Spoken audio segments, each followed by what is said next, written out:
Jesus disse: sem mim nada podereis fazer, em João 15, o verso de número 5. Porque ele é Deus juntamente com o Pai, isto é, ele é Deus juntamente com Deus.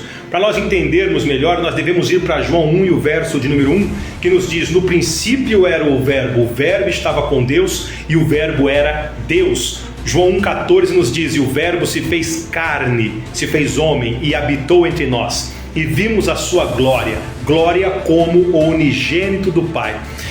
Jesus estava com Deus e Jesus era Deus. E o texto cita ainda que Jesus era o unigênito, isto é, o Filho único. Nós vemos em João 10,33, falando a esse respeito, quando Jesus disse o seguinte: eu e o Pai somos um.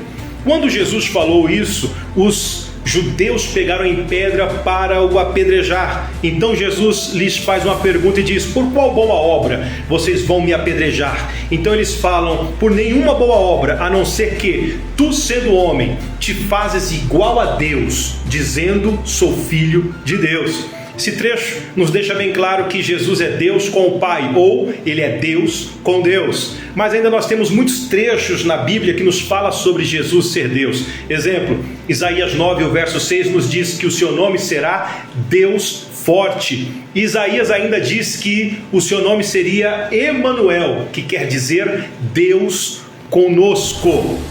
Agora, um trecho mais intrigante ainda nas Escrituras nos fala sobre a unção que Deus fez sobre Jesus para o ministério. E ali muitos concordam que Deus está falando com Deus e está ungindo a Deus. Hebreus 1 e o verso de número 9 diz: amaste a justiça e aborreceste a iniquidade, por isso Deus, o teu Deus, te ungiu com óleo de alegria mais do que aos teus companheiros.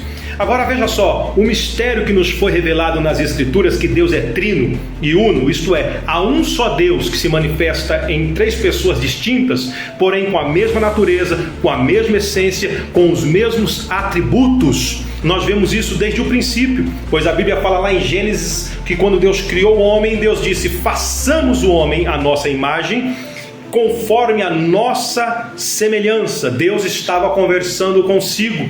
Agora nós temos também outro trecho que nos fala sobre o comissionamento do profeta Isaías, quando ele ouve Deus dizendo: a quem enviarei e quem há de ir por nós?